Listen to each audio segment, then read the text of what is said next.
Bismillahirrahmanirrahim. Assalamualaikum warahmatullahi wabarakatuh. Innal hamdalillah nahmaduhu wa nasta'inuhu wa nastaghfiruh wa na'udzu billahi min sururi anfusina wa min sayyiati a'malina. May yahdihillahu fala mudhillalah wa may yudlil fala hadiyalah. Asyhadu an la ilaha illallah wa asyhadu anna Muhammadar Rasulullah. Allahumma salli ala sayyidina Muhammad wa ala ali sayyidina Muhammad. La haula wala quwwata illa billahil aliyyil azim. Rabbi surah li sadri wa yassir li amri wahlul uqdatam min lisani yafqahu qawli, amma ba'du. Yang sama-sama kita hormati Al-Mukarram Kiai Haji Ustadz Taufik Haris Lubis LC selaku Direktur Al-Fityan Boarding School Bogor, yang saya hormati Ustadz dan Ustadzah Al-Fityan Boarding School Bogor, yang saya hormati seluruh pegawai Al-Fityan Boarding School Bogor, dan jamaah yang menyaksikan kajian Tazkiyatun Nafas yang dirahmati Allah Subhanahu wa ta'ala. Tak henti-hentinya, marilah kita panjatkan puji syukur kehadirat Allah Subhanahu wa ta'ala atas segala karunia, limpahan, rahmat, dan kasih sayangnya yang Allah telah berikan kepada kita, sehingga kita masih diberikan nikmat iman dan nikmat Islam serta nikmat sehat, sehingga kita bisa bersama-sama menghadiri kajian Tazkiyatun Nafas. Mudah-mudahan kita semua mendapatkan keberkahan dari Allah Subhanahu wa ta'ala. Amin ya rabbal alamin.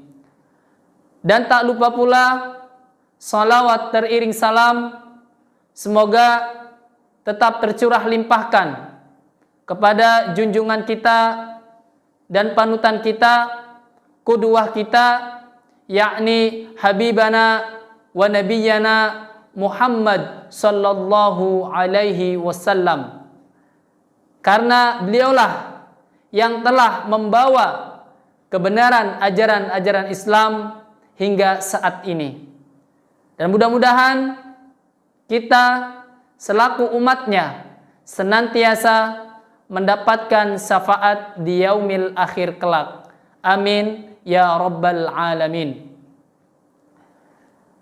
Jamaah yang dirahmati Allah Subhanahu wa ta'ala, izinkan saya untuk memandu acara pada hari ini. Untuk acara yang pertama yaitu pembukaan, yang kedua pembacaan ayat suci Al-Quran, yang ketiga penyampaian materi kajian kitab Tazkiyatun Nafas, yang keempat penutup. Marilah kita buka acara ini dengan bersama-sama mengucap Al-Basmalah. Bismillahirrahmanirrahim.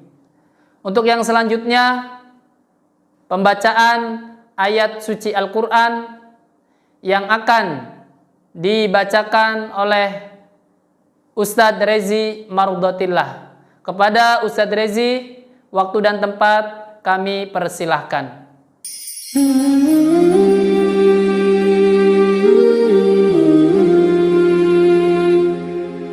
Assalamualaikum warahmatullahi wabarakatuh. A'udzu billahi minasy syaithanir rajim. Bismillahirrahmanirrahim. A'antum ashaddu khalqan amis samaa'u banaha rafa'a samkaha fasawwaha wa aghtasha laylaha wa akhraja duhaha wal arda ba'da dhalika dahaha akhraja minha ma'aha wa mar'aha wal jibala arsaha mata'an lakum wa li'an'amikum fa idza ja'atit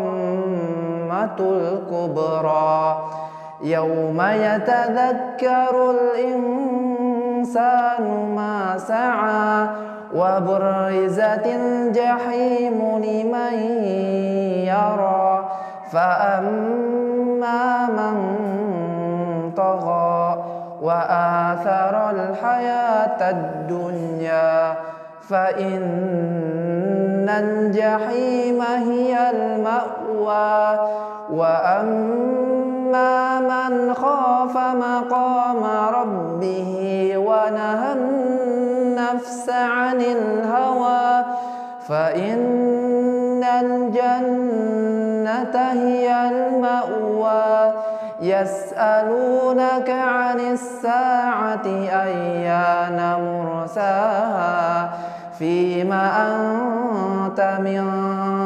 dhikraha ila rabbika muntahaha innama anta munziru man yakhshaha ka'annahum yawma yarawnaha lam yalbathu illa 'ashiyatan aw duhaha.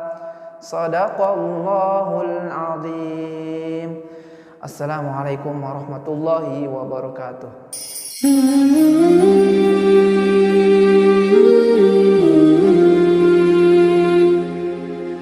Sadaqallahul azim wa sadaqa rasuluhul karim wa nahnu ala dzalika minasy syahidin wasyakirin walhamdulillahi rabbil alamin. Mudah-mudahan dengan dibacakannya ayat-ayat Allah Subhanahu wa taala senantiasa kita mendapatkan keberkahan dari Allah, baik yang membaca dan yang mendengarkan mendapatkan pahala dari Allah Subhanahu wa taala. Jamaah yang dirahmati Allah Subhanahu wa taala, untuk yang selanjutnya marilah kita sama-sama simak dan perhatikan penyampaian tazkiyatun nafas atau mau'idhah hasanah yang akan disampaikan oleh Al-Mukarram wal Mukhtaram Kyai Haji Ustadz Taufik Haris Lubis LC. Kepada beliau waktu dan tempat kami persilahkan.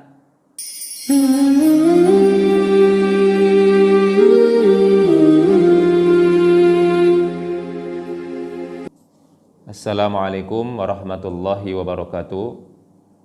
Alhamdulillah hamdan yuwafi ni'amahu wa yukafi'u mazidah.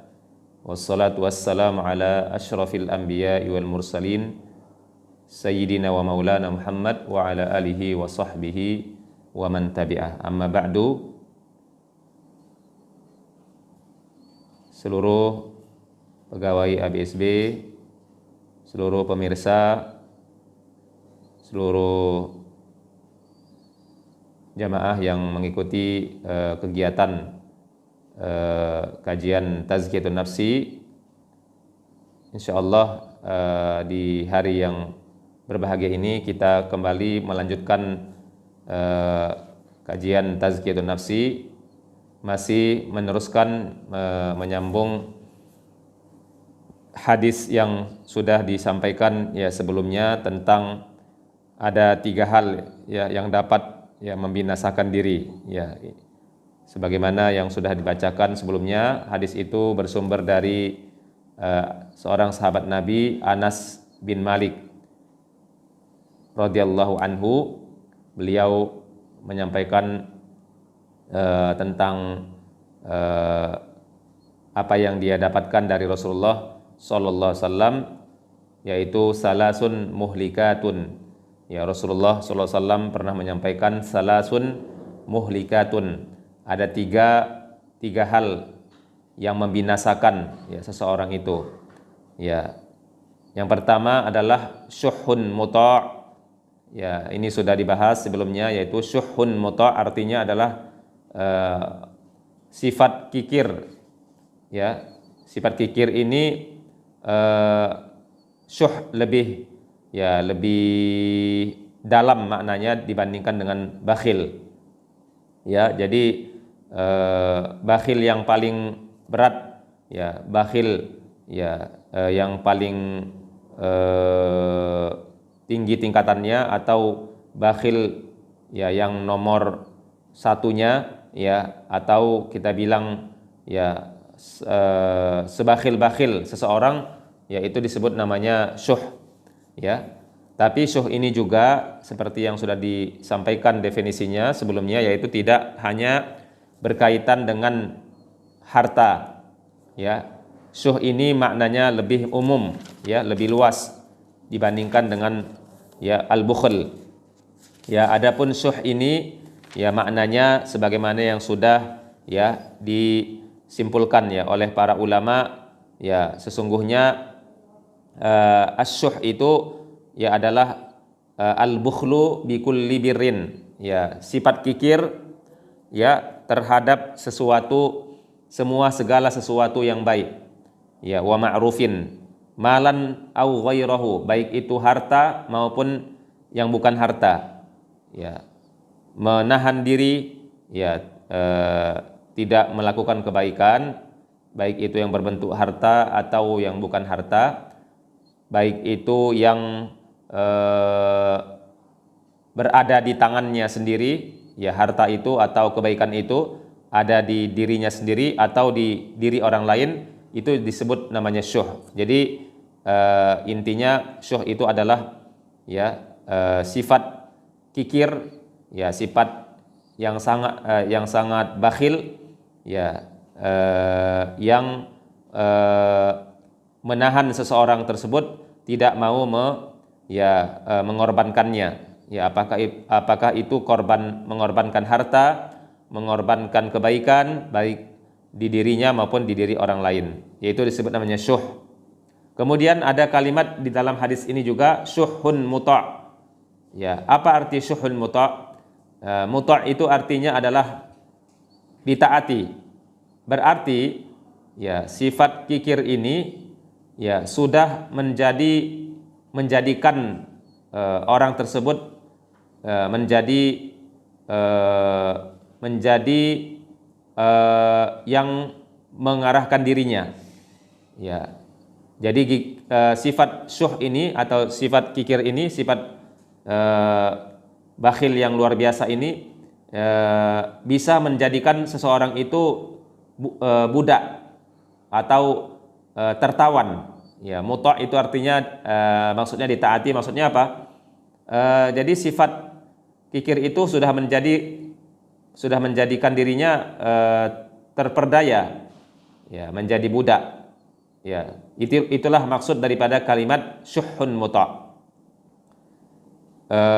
Ikhwati fillah, saudaraku semuanya dimanapun ya Anda berada, ya maka untuk itu ketika Rasulullah ya sallallahu alaihi wasallam ya menyebutkan ada 3 hal yang membinasakan, ya kita harus pahami ya kenapa 3 ini yang membinasakan, kenapa tidak 4, 5, ya atau mungkin yang 3 bukan yang ini disebutkan redaksi hadisnya, ya.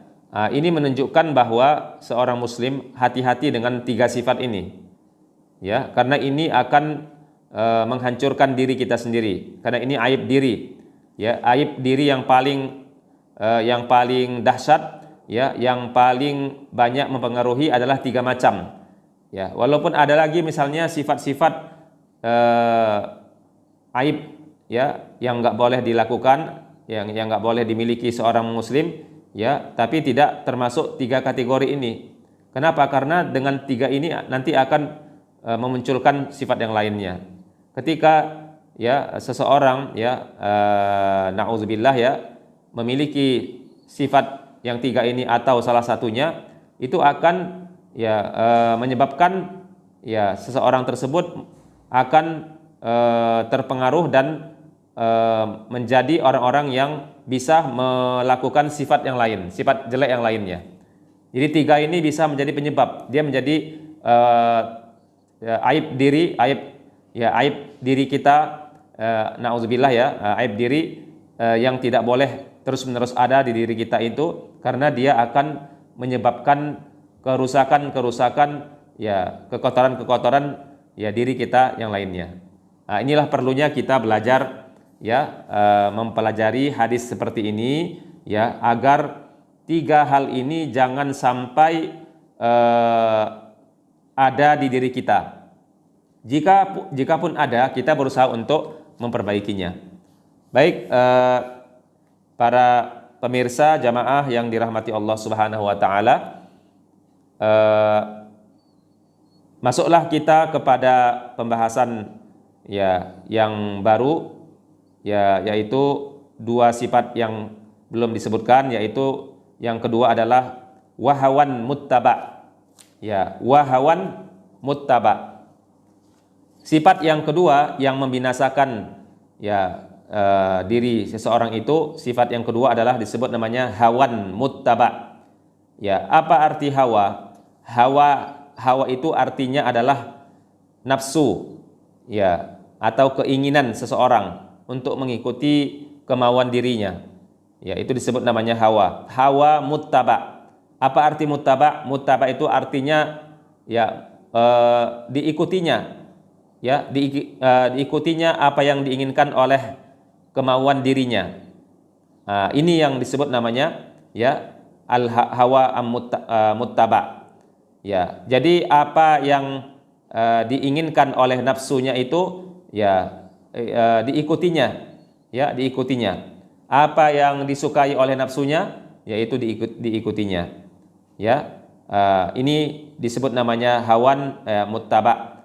Ya, jadi kenapa disebut muttaba? Kenapa disebut kalimat itu nafsu yang muttaba, yang mudah diikuti? Karena dia tidak menjadikan akalnya, ya, di atas nafsunya. Ya, karena dia tidak menjadikan syariat ini, ya, di atas nafsunya. Jadi adapun akal, adapun pikirannya, adapun syariat Islam itu di bawah nafsunya, sehingga nafsu itu lebih diutamakannya. Ya, kemauan dirinya itu, ya, diutamakannya dibandingkan untuk berpikir ulang lagi.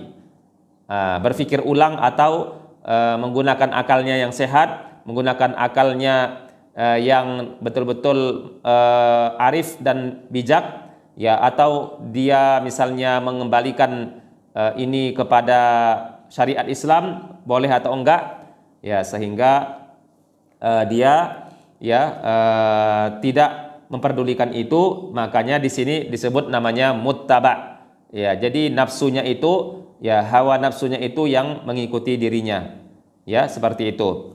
Ya, tetapi perlu kita ketahui bersama, ya, walaupun yang namanya nafsu itu selalu membawa seseorang kepada yang hina, ya, membawa kepada menjerumuskan dirinya kepada yang tidak diridhoi Allah Subhanahu wa taala, perlu kita ketahui, ya, adapun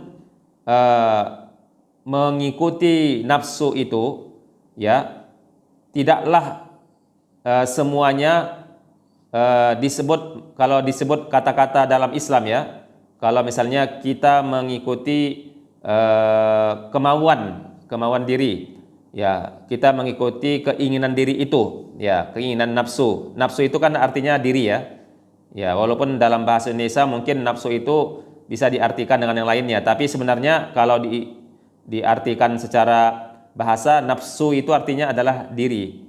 Hawa itu artinya kemauan diri, ya, keinginan diri. Nah, jadi keinginan diri itu, ya, menurut Islam tidaklah semuanya itu tercela, tidaklah semua itu hina.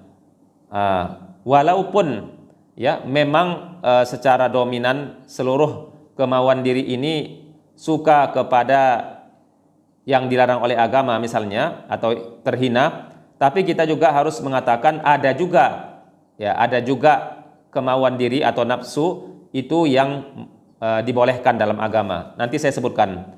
Ya, baik, kita coba sedikit membahas dulu mana apa saja yang disebut hawa nafsu yang dilarang. Ya, jadi dalam Islam, ya, baik dalam Al-Qur'an, baik dalam hadis Nabi itu sudah disebutkan bahwa Allah melarang kita untuk mengikuti hawa nafsu. Ya, seperti dalam surat An-Nisa ayat 135, Allah Subhanahu wa taala berfirman, "Fala tattabi'ul hawa an ta'dilu." Ya, janganlah kamu ikuti hawa nafsumu itu, ya, karena dia sulit untuk nanti kamu berlaku adil. Ya. Terus selanjutnya ada juga Allah menyampaikan, ya, dalam surat Shad ayat 26, "Wala tattabi'il hawa fayudillaka an sabilillah." Ya, jangan kamu ikuti hawa nafsumu itu, nanti kamu akan tersesat, ya, dari jalan yang benar ini. Ya, seperti itu. Ada lagi dalam surat An-Nazi'at misalnya, ya, ayat 40, ya, Allah berfirman, "Wa amma man khafa maqama rabbih wa nahan nafsa 'anil hawa fa innal jannata hiyal ma'wa." Ya, adapun orang yang takut, ya, kepada Allah, ya, wa nahan nafsa, ya, dan dia menahan dirinya, ya. Jadi menahan diri berarti anil hawa, dari mana? Ya, dari hawa nafsu, ya, ditahannya dirinya dari keinginan yang sebenarnya itu sangat mudah dilakukannya, tapi ditahannya. Menahan nafsu namanya, menahan keinginan yang tidak dibolehkan dalam agama, itu disebut namanya wanahan nafsa anil hawa. Ya, orang yang seperti ini balasannya apa? Fa innal jannata hiyal ma'wa. Maka dari tiga ayat yang tadi udah jelas bahwasanya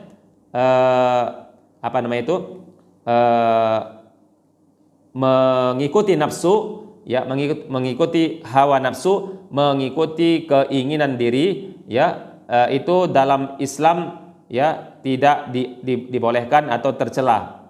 Ya, ini secara umum ada seperti itu. Ya, nanti juga saya akan sampaikan yang tidak tercela setelah saya selesaikan dulu, ya, contoh-contoh dari Al-Quran dan hadis. Baik, ada juga contoh dari hadis Nabi tentang bagaimana seseorang itu harus bisa menahan dirinya, ya, tidak mengikuti nafsunya, ya, tidak mengikuti keinginan dirinya itu. Contoh dalam hadis Nabi diriwayatkan oleh Imam At-Tirmizi, ya, dari seorang sahabat Nabi namanya Shaddad bin Aus, ya, beliau, ya, Rasulullah bersabda, al-kayyisu man dana nafsahu.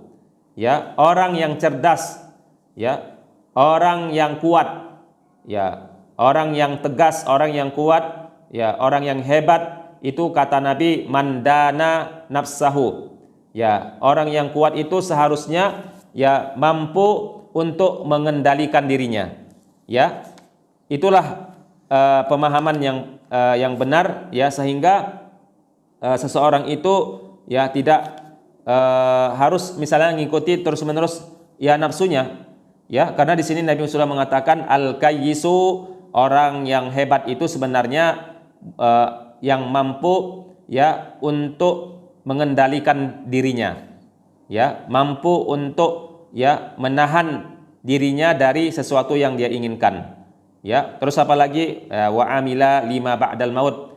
Ya, orang yang hebat itu kata Nabi adalah yang mempersiapkan dirinya setelah, ya, untuk meninggalnya, untuk setelah meninggalnya. Maksudnya beramal ya di dunia ini untuk persiapan setelah meninggal. Ya, bukan menunggu misalnya setelah meninggal ada anak soleh, ada anak yang mendoakan.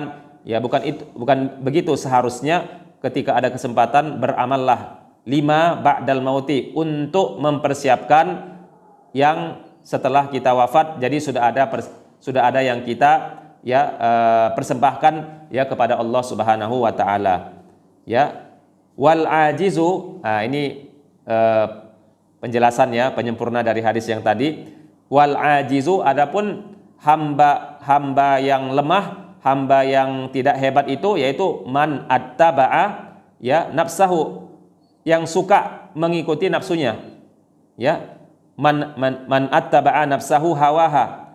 Ya, jadi dirinya itu mengikuti ya nafsunya terus. Dirinya itu mengikuti kemauan apa yang diinginkan nafsunya. Ya, wa tamanna 'alallahil amani. Ya, dan dia suka berangan-angan, ya. Ya, sangat banyak angan-angannya tapi tidak pernah dia buktikan. Ya, jadi kesimpulannya dari hadis ini udah jelas juga ya, bahwasanya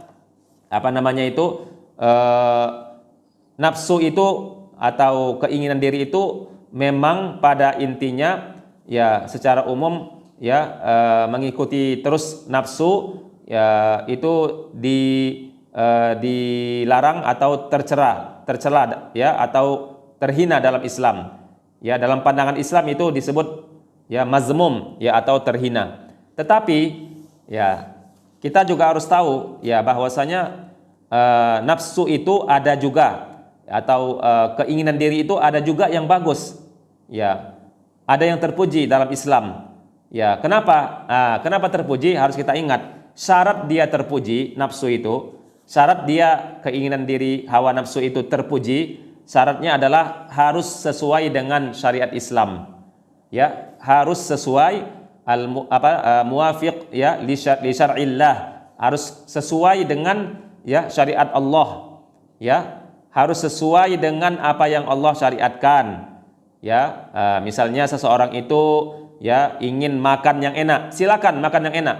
Ya, tetapi jangan sampai dia bernafsu misalnya untuk makan yang haram.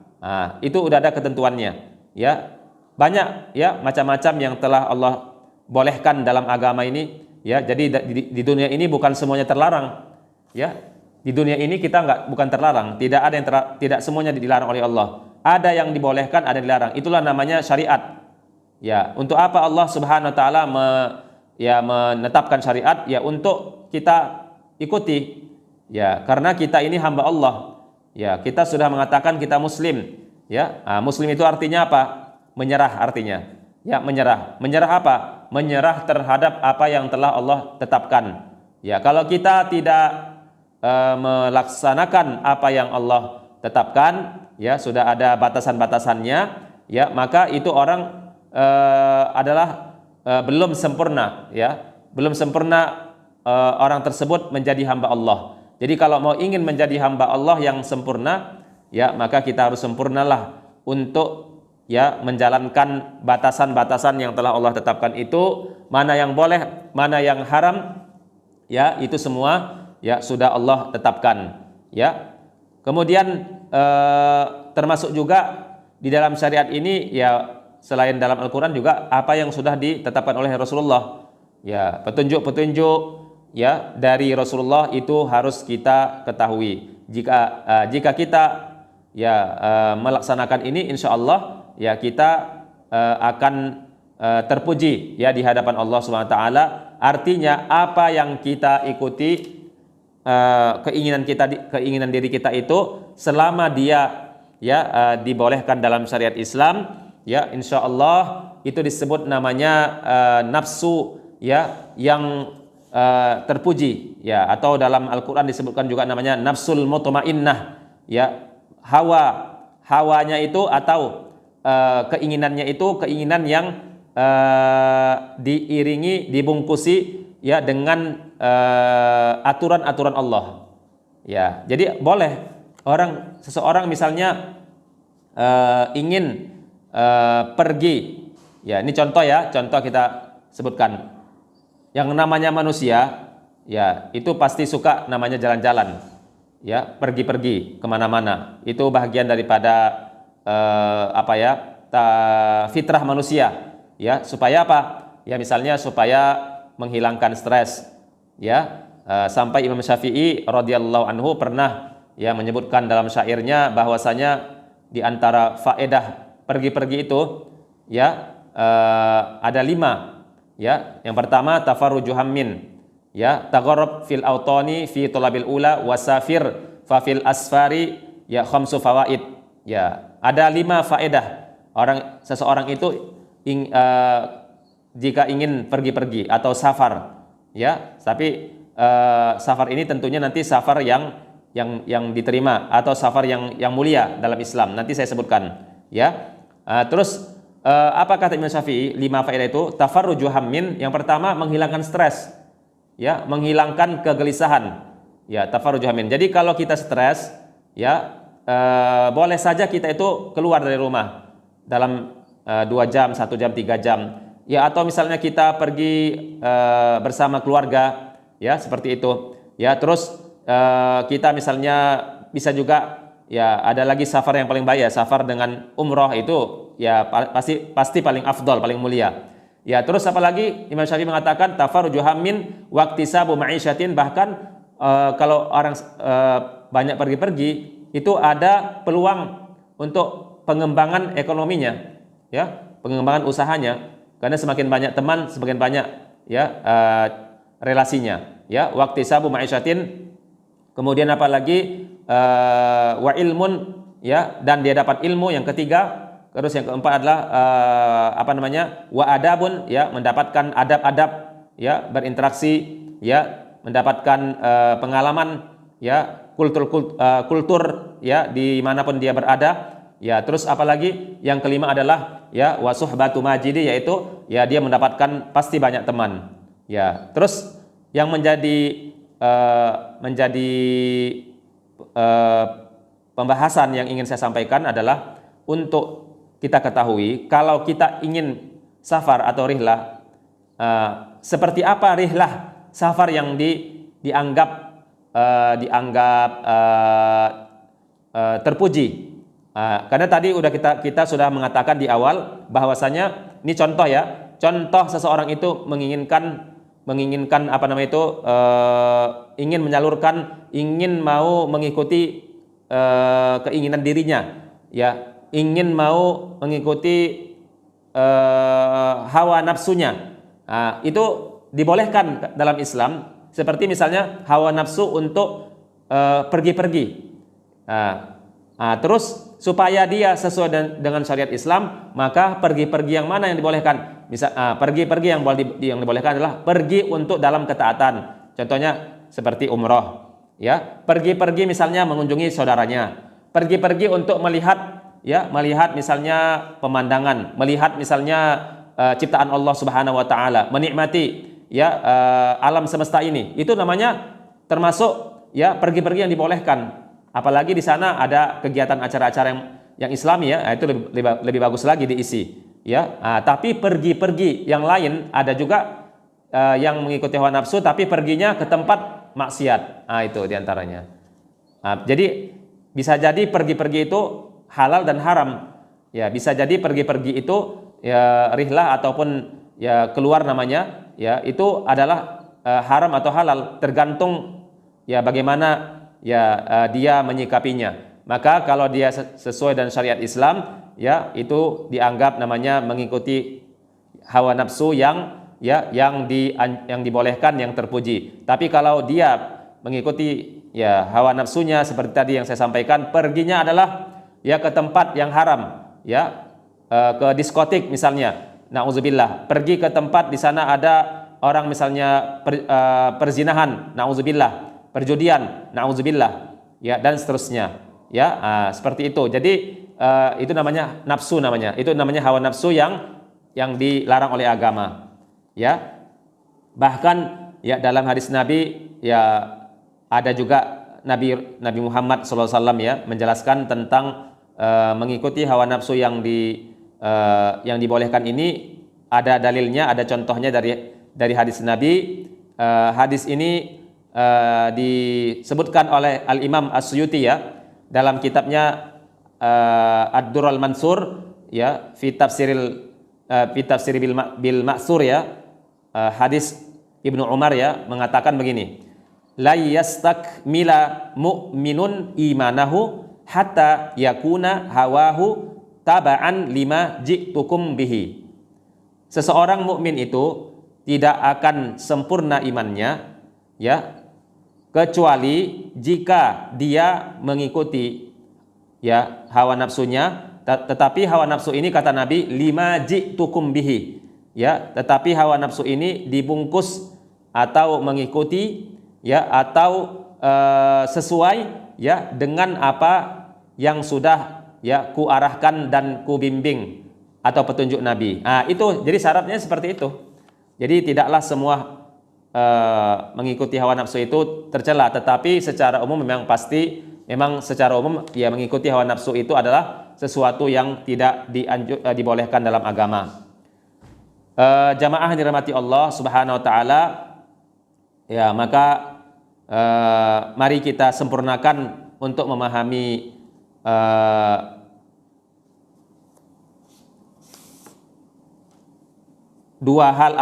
tiga hal yang membinasakan ini ya, terutama yang poin yang kedua yang membinasakan adalah mengikuti hawa nafsu ya.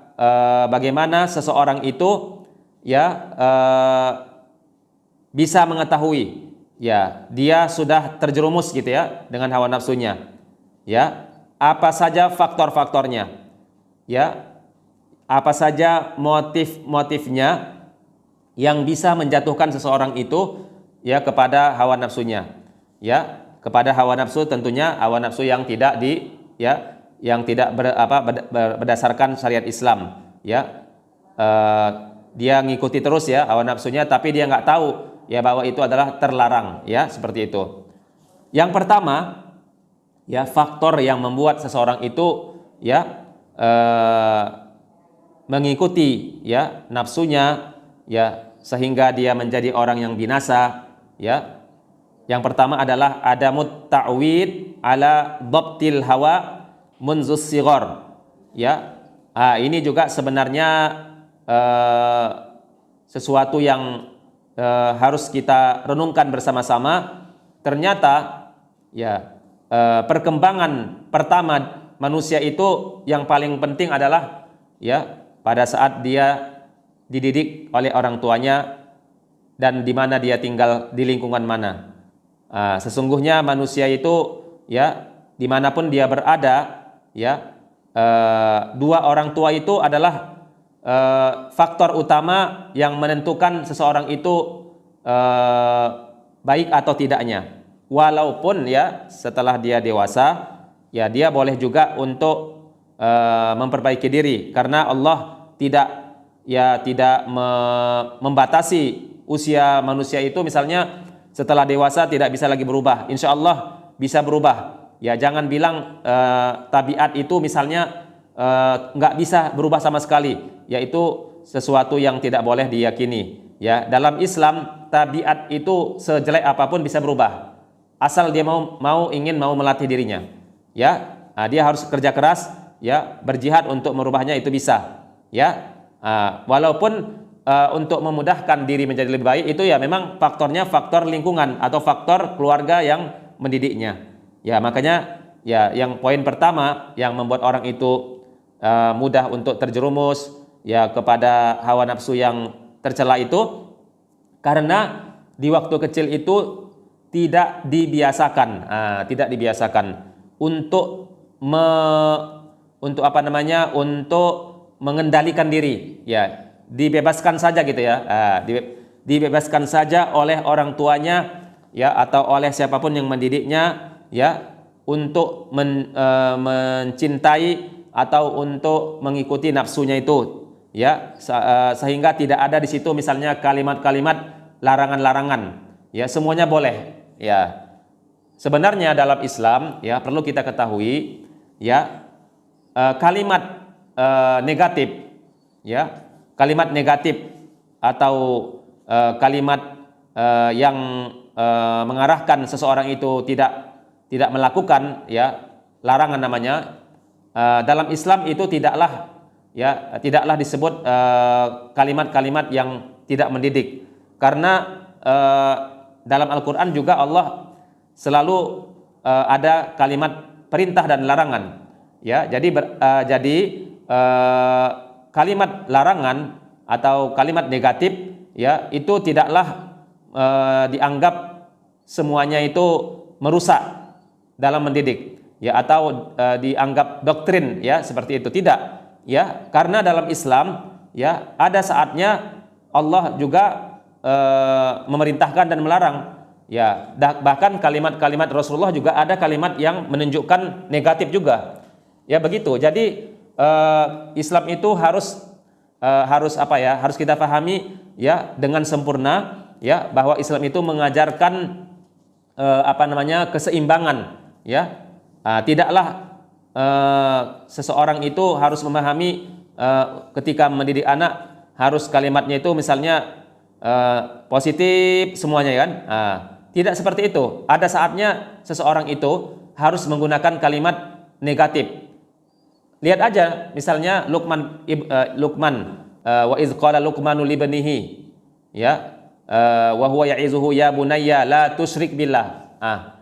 Apakah anak Luqman itu ya yang disebutkan dalam surah Luqman, apakah anak Luqman itu orang syirik, orang yang melakukan kesyirikan? Apakah anak Luqman itu misalnya tidak bertauhid? Ya tidak seperti itu. Tapi Luqman juga tetap menasihati anaknya dengan kalimat-kalimat larangan. Maka kesimpulannya kepada semua kita ya yang mengikuti parenting, hati-hati ya, tidaklah semua parenting itu berdasarkan Islam ya. Jadi parenting yang paling baik adalah parenting Islami. Mengikuti apa? Mengikuti Al-Quran dan hadis Nabi. Kenapa? Karena sebaik-baik contoh ya dalam dunia ini adalah apa yang sudah dicontohkan oleh Allah dan Rasulnya ya. Sebaik-baik contoh ya, sebaik-baik pelajaran ya, sebaik-baik ikutan ya, panutan kita itu adalah semua yang telah Allah contohkan dalam Al-Quran dan hadis ya. Apa yang sudah diajarkan oleh Nabi Ibrahim kepada anaknya itu coba dilihat dalam Al-Quran, banyak sekali itu pelajaran ya. Apa yang sudah dicontohkan ya oleh misalnya Nabi Syuaib ya, kemudian apa yang sudah dicontohkan ya oleh Nabi Nuh ya, apalagi yang sudah dicontohkan oleh ya Rasulullah ya sallallahu alaihi wasallam. Itulah ya qudwah kita semua ya, menjadi contoh kita ya. Maka kita harus yakin dan percaya bahwasanya ya apa yang sudah Allah sebutkan dalam Al-Quran, contoh-contoh kehidupan itu menjadi kaidah untuk kita ya, menjadi kaidah untuk kita dimanapun kita berada ya, untuk kita dimanapun ya kita berada ya. Maka kita harus banyak mencontoh ya, ambil pelajaran ya kehidupan para rasul dan anbiya, para rasul dan nabi-nabi ya, para sahabat Nabi. Itulah contoh kita. Kenapa? Karena mereka itu dibimbing oleh Allah Subhanahu wa taala sehingga menjadi kaidah dalam kehidupan kita ya, seperti itu.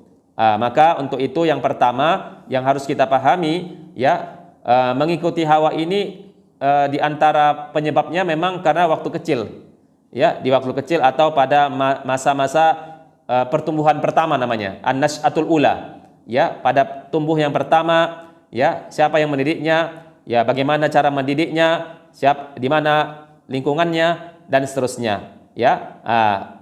Sampai ada ulama ya menyebutkan ya, ketika seorang ibu menyusui anaknya ya, itu apakah niat ibunya misalnya untuk menenangkan atau karena anaknya butuh dengan air susunya. Itu juga dibahas oleh para ulama ya. Ketika seseorang ibu itu misalnya menyusui anaknya yang nangis, kemudian dia ingin anak ini enggak ribut ya, enggak berisik, maka datanglah senjatanya ya, senjata yang peluru ya, senjata atau cara yang terbaik untuk mendiamkan anak adalah menyusui anak itu sehingga dia diam. Ternyata para ulama mengatakan ya, belum tentu air susu yang diberikan oleh ibunya itu ya pada saat menyusui itu belum tentu pendidikan yang benar. Kenapa? Karena niat ibunya itu beda, bukan misalnya untuk menidurkan, bukan untuk misalnya memberikan asupan kepada anaknya, malah ada niat di luar itu semua. Ya, sehingga dia pingin nggak mendengarkan nangisnya anak itu. Itu contoh. Jadi berarti sampai seperti itu pun Islam ya telah membahasnya. Ya, sampai sekecil dan setajam itu Islam membahasnya, bahwasanya ketika menyusui anak itu ya tergantung niat ibunya. Kenapa? Karena nanti pada saat anak ini dewasa ya yang berhubungan dengan mengendalikan diri itu akan muncul pada saat dia waktu kecil seperti apa ya mengelolanya dan mengendalikannya. Maka mengendalikan kebutuhan anak, mengendalikan nafsu anak ya itu tergantung kepada pada saat dididik waktu kecilnya. Itu. Jadi tidaklah semua boleh kan itu kan? Tidak semua boleh, tidak semua merdeka ya. Kenapa merdeka? Ada yang bilang karena anak ini biar cepat berkembang. Tidak seperti itu. Ya, harus ada kata-kata. Memang kita di awal pasti ya mendahulukan kalimat positif, mendahulukan yang disebut namanya mendahulukan sesuatu yang membahagiakannya ya secara umum. Tetapi ada juga kata-kata yang harus kita masukkan di sana, kata-kata larangan karena Allah melarangnya. Ya, seperti itu. Seperti yang tadi saya sampaikan, ya Luqman juga ya melarang anaknya untuk tidak ya melakukan syirik kepada Allah padahal anaknya bukan musyrik. Seperti itu. Baik, yang kedua jamaah yang dirahmati Allah Subhanahu wa taala, sebab seseorang itu mudah mengikuti hawa nafsunya ya karena dia itu ya selalu berteman ya dengan orang-orang yang suka ya dengan nafsunya ya, mujalasatu ahlil ahwa ya wa musahibatuhum ya, suka sekali dia duduk bersama mereka ya, ahli-ahli yang suka para manusia-manusia yang sangat suka ya mengikuti nafsunya, diikutinya itu, ditemaninya duduk bersama mereka ya, bukan hanya satu dua kali, bahkan ya hampir tiap hari duduk bersama mereka.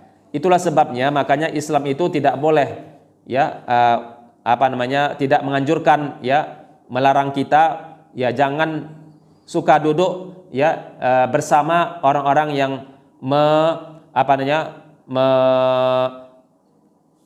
tidak mengendalikan hawa nafsunya, atau ya bersama orang-orang yang suka mengikuti ya nafsunya, seperti yang disebutkan ya oleh misalnya seperti seorang ulama ya Ibnu Sirin ya pernah mengatakan, wala tujalisu ashabal ahwa ya, jangan kalian duduk bersama orang-orang yang suka mengikuti hawa nafsunya, wala tujadiluhum, dan jangan juga suka berdiskusi dengan mereka ya, wala tasma'u minhum ya, jangan pula kalian itu tasma'u minhum, jangan pula kalian itu ya suka mendengarkan perkataan mereka ya, sampai seperti itu ya. Para sahabat Nabi atau para tabi'in ya mengatakan ya pentingnya tidak suka duduk dengan mereka, karena itu akan menyebabkan diri kita itu semakin berubah nanti, terpengaruh ya. Kalau niatnya saya ingin mau merubah mereka, itu beda lagi babnya ya, itu beda lagi babnya. Mungkin dia ingin berdakwah, tapi kan harus dilihat dulu kemampuan dirinya ya, dia harus mengevaluasi dirinya apakah dia termasuk orang yang mampu merubah mereka atau tidak ya. Tapi kalau misalnya dia niatnya bukan itu, niatnya memang hanya ingin ikut-ikutan saja duduk bersama mereka, akhirnya dia jadi jatuh ya ke jurang kemaksiatan misalnya, nauzubillah min zalik. Yang ketiga di antara sebabnya yang membuat orang itu suka ya mengikuti nafsunya adalah dhaful ma'rifati ya al-haqqah billahi ya wad darul akhirah ya. dha'ful ma'rifatil haqqah billahi wad daril akhirah. Ya, lemah sekali ya pengetahuannya, lemah sekali ilmunya, ya, lemah sekali tingkat pengenalannya terhadap Allah Subhanahu wa taala, apalagi tentang akhirat. Ya, makanya ma'rifatullah itu penting. Ya, kita harus kenal Allah. Kenapa harus kenal Allah? Supaya kita itu tidak meremehkan apa yang telah Allah tetapkan. Itulah manfaat daripada wajib seorang muslim itu ma'rifatullah, mengenal Allah Subhanahu wa taala. Kenapa kita harus kenal Allah? Bukan hanya kenalnya hanya nama Allah itu Allah, nama Tuhan kita Allah, tapi kita nggak tahu ya sifat Allah. Kita tidak tahu misalnya hak-hak Allah Subhanahu wa taala, ya. Kita tidak mengetahui juga misalnya nama-nama Allah ya Subhanahu wa taala. Ya, dari situlah kita harus paham. Ya, semakin banyak ya kita mempelajari dan mendalami nama-nama Allah, ya, dan juga sifat-sifat Allah Subhanahu wa taala, insyaallah ya kita semakin kenal dan akhirnya menghindarkan diri kita untuk mengikuti hawa nafsu. Yang keempat, ya, taksirul akharina fil qiyami biwajibihim nahwa sahibil hawa. Ya, yang keempat ini adalah ya selalu meremehkan ya orang lain, ya, pada saat ya orang lain itu misalnya ya ingin mau menegakkan kemungkaran. Ya, ada misalnya temannya, ada misalnya tetangganya, ya, ada orang lain yang dekat dia itu ingin mau menegakkan kebenaran, ingin mau untuk menghilangkan kemungkaran, ya, ingin mau menasihati orang lain, tapi dia itu diam. Nah, ini namanya meremehkan namanya. Ya, dia diam. Seharusnya dia ikut membantu, dia ikut mendukung. Kalau nggak bisa langsung terjun, contohnya miras, ya, miras misalnya minuman, ya, yang memabukkan itu kan dalam Islam tidak boleh, ya. Ya, kalau dia nggak mampu, bagaimana caranya? Dukung aja. Kalau nggak bisa langsung misalnya untuk menghilangkannya, ya, di depan orang yang sedang mabuk misalnya karena dia takut misalnya, ya, ini contoh ya, maka dia harus mendukung siapa? Mendukung orang yang mencegah itu. Ya, dengan cara apa? Ya, banyak caranya. Ya, berbagai macam cara untuk mendukung ya supaya miras itu ya tidak legal misalnya, ya, menjadi sesuatu yang dibolehkan secara undang-undang. Ya. Kemudian yang kelima, yang terakhir adalah kenapa seseorang itu ya disebut suka sekali untuk mengikuti hawa nafsunya, yaitu hubbud dunya warrukunu ilaiha ma'a nisyanil akhirah. Karena orang ini sangat cinta ya dengan dunianya, ya, sudah terlalu cinta dengan dunia, ya, susah ya untuk ya mengingat akhirat, ya. Kadang-kadang sholat juga tinggal, kadang-kadang misalnya zikir tinggal, kadang-kadang Al-Quran juga tidak dibaca lagi. Ya, kenapa? Karena sudah sangat disibukkan dengan dunianya. Ini juga termasuk yang membuat orang itu suka mengikuti ya nafsunya. Baik, yang terakhir sebelum kita tutup, ya, masih ada beberapa menit lagi, yaitu yang poin yang ketiga, ya, poin yang ketiga yang membinasakan seseorang itu, ya, adalah ya wa'ijabul mar'i binafsihi, yaitu ya seseorang memuji dirinya, ujub, ya, memuji dirinya, ya, suka memuji dirinya. Ini bukan dipuji orang, beda lagi, ya, ini memuji diri dalam hati memujinya, ya, bukan misalnya dengan lisan didengar orang lain, bukan. Maksudnya adalah memuji dirinya, membanggakan dirinya, memuji dirinya ya lebih bagus dari orang lain dan seterusnya. Ya, makanya para ulama mengatakan ya definisi daripada ujub ini adalah ada rasa ya bahagia, ya, ada rasa senang ya untuk memuji dirinya. Ya, apakah itu dari perkataannya, ya, misalnya ada perkataannya yang bagus, ya, dipuji-puji, sehingga dia menganggap perkataannya itu paling bagus, ya, tulisannya paling bagus, komentarnya paling bagus, ya, nasihatnya paling bagus. Ya, itu bentuknya perkataan. Atau perbuatan dia dipujinya sendiri, ya, seperti itu. Itu disebut namanya ujub, ya. Tapi harus kita ingat dari ujub ini nanti akan muncul dua sifat yang lain.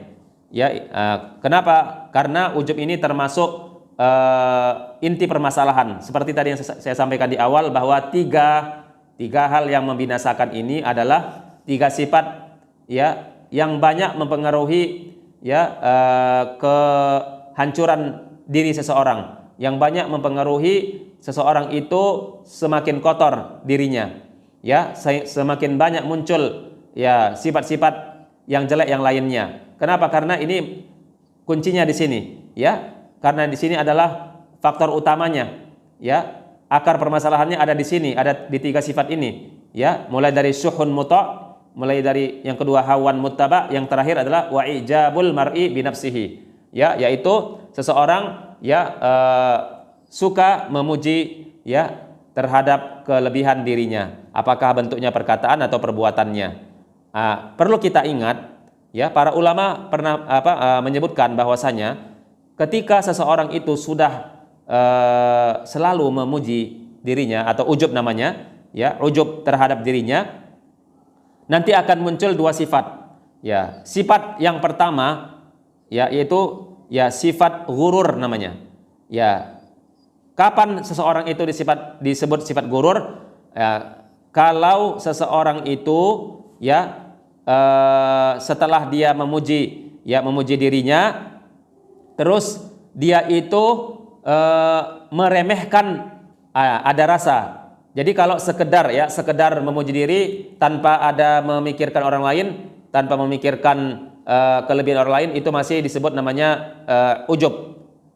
Nanti kalau misalnya setelah dia puji dirinya, terus ada pikiran yang bertambah, yaitu mengecilkan orang lain, ya, mengecilkan orang lain atau mengecilkan apa yang dimiliki oleh orang lain. Misalnya tadi perkataan saya lebih bagus daripada perkataan dia. Itu termasuk ya sudah muncul ujub dan gurur di sana. Kenapa? Karena dia itu tidak hanya memuji dirinya, tapi menghinakan orang lain. Kalau sekedar memuji diri itu namanya ujub, tapi kalau memuji diri ditambah dengan meremehkan karya orang lain, ya, karya orang lain, itu disebut namanya gurur. Oke, yang kedua, muncul lagi sifat yang kedua. Bagaimana contohnya? Kalau seseorang itu misalnya dia memuji dirinya, itu disebut gurur. Tetapi pada saat dia memuji dirinya, dia menambahkan atau dia melewati batas yang lain, yaitu dia misalnya sampai meremehkan diri orang lain, bukan karyanya lagi, bahkan diri orang lain itu diremehkannya, ya, dihinakannya diri orang lain itu, ya, itu termasuk namanya takabbur, ya, sampai seperti itu. Jadi kalau sudah ada ujub, ya, tidak diobati, tidak diperbaiki, tidak dibersihkan, itu nanti akan muncul dua sifat yang lain, yaitu gurur, ya, yang selanjutnya adalah ya takabbur. Ya, na'udzubillah min zalik. Sebelum kita akhiri ya majelis ini, saya sampaikan ya kepada seluruh hadirin dan hadirat, jamaah dan pemirsa semuanya yang dirahmati Allah, ada beberapa ya keterangan ya dari Rasulullah ya sallallahu alaihi wasallam untuk memantapkan diri kita tentang sifat ya ujub ini, sehingga kita bisa untuk ya menghindarkannya semampu kita. Yang pertama ya, kita ingin mau tahu ya penyakit ini ya dia seperti apa muncul tanda-tandanya dalam diri kita. Yang pertama adalah ya tazkiyatul mar'i li nafsihi. Yang pertama adalah jika seseorang itu suka sekali memuji dirinya, ya, dia puji dirinya, ya, sampai orang lain juga memuji dirinya, itu juga dalam Islam sebaiknya dihindarkan, ya, kecuali kalau memang itu pada tempatnya. Seperti ya Rasulullah SAW pernah mendengarkan sahabat Nabi memuji teman-temannya. Boleh nggak memuji? Boleh, ya, mentazkiyah itu boleh dalam Islam. Tetapi jangan lupa semua tazkiyah itu ya harus ada kalimat ya Allah di sana, ya, seperti yang pernah Rasulullah ajarkan kepada sahabat Nabi, ya, ahsibuhu kazalik. Ya, jadi kalau kita mau memuji orang itu sebaiknya terutama ya pujian-pujian yang resmi ya, kayak di forum-forum ya, atau misalnya di tulisan ya, ahsibuhu kadzalik ya, wallahu hasibuhu wala uzakki 'alallahi ahadan ya, ahsibuhu kadzalik ya, itulah yang bisa ku berikan pujian kepadanya. Karena pujian itu kan juga sesuatu yang dianjurkan ya pada tempatnya ya, penghormatan ya kepada seseorang ya, penghormatan kepada seorang itu perlu ya. Jadi maka kita harus sandarkan setiap pujian itu kepada Allah. Ahsibuhu kadzalik ya, itulah yang bisa ku puji, inilah yang bisa ku lakukan untuk memuliakan dia. Ahsibuhu kadzalik ya, wallahu hasibuhu, hanya Allah lah yang tahu ya bagaimana hakikatnya ya. Wala uzakki 'alallahi ahadan ya, karena saya itu tidak akan bisa memberikan pujian kecuali ya kepada Allah Subhanahu wa taala lah saya menyerahkannya. Begitu. Jadi itulah contoh kalau kita ingin memuji itu ya, terutama di forum yang resmi dan juga di misalnya termasuk ya di tulisan-tulisan ya, memberikan rekomendasi atau apa ya, sebaiknya memang seperti itu ya menurut Islam. Ya, kemudian apalagi ya, termasuk tanda-tanda seseorang itu ujub dengan dirinya adalah ya al-farahu bisimai uyubil akharin la siyama aqranahu ya, suka sekali dia ya mendengarkan aib-aib ya orang lain ya, apalagi temannya sendiri suka dia itu ya. Inilah tanda-tandanya. Bahkan dalam satu ungkapan dari seorang tabi'in yang bernama Al-Fudail bin Iyad, Al-Fudail ibni Iyad ya rahimahullah, pernah berkata, inna alamatal munafiqi ayyafraha iza sami'a bi'aibi ahadin min aqranihi.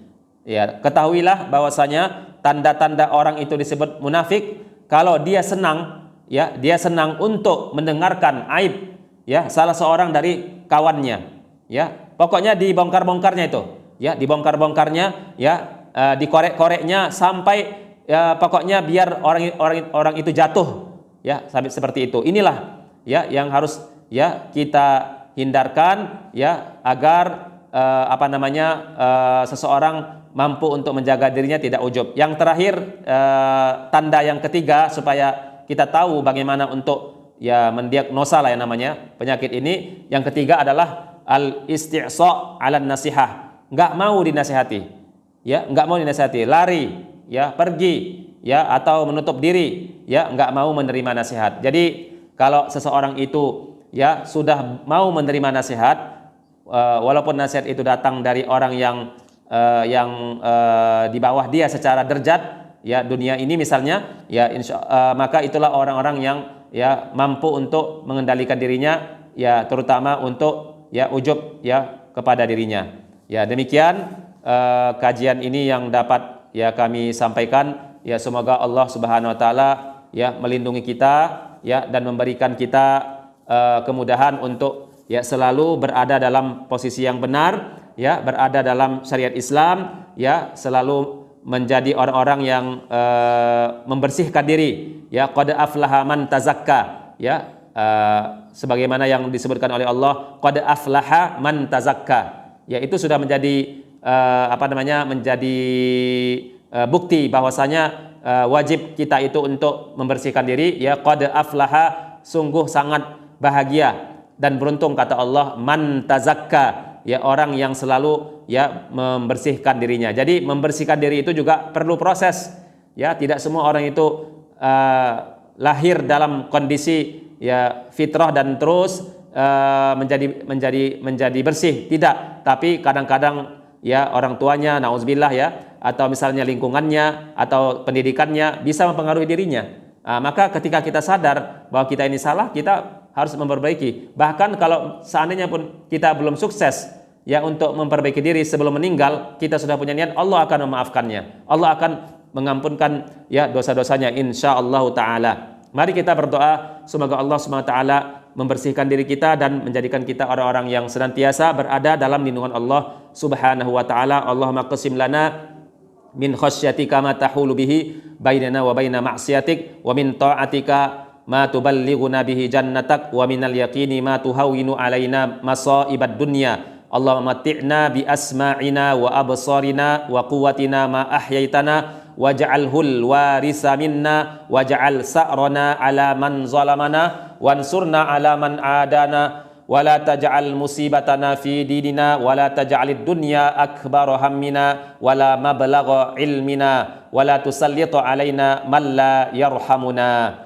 Rabbana atina min ladunka rahmatan wa hayyi' lana min amrina rasyada. Allahumma ahsin aqibatana fil umuri kulliha wa ajirna min khizyid dunya wa azabil akhirah. Wa sallallahu ala nabiyyina Muhammad wa ala alihi wa sahbihi wa sallam. Subhana rabbika rabbil izzati amma yasifun wa salamun alal mursalin walhamdulillahi rabbil alamin. Wassalamu alaikum warahmatullahi wabarakatuh.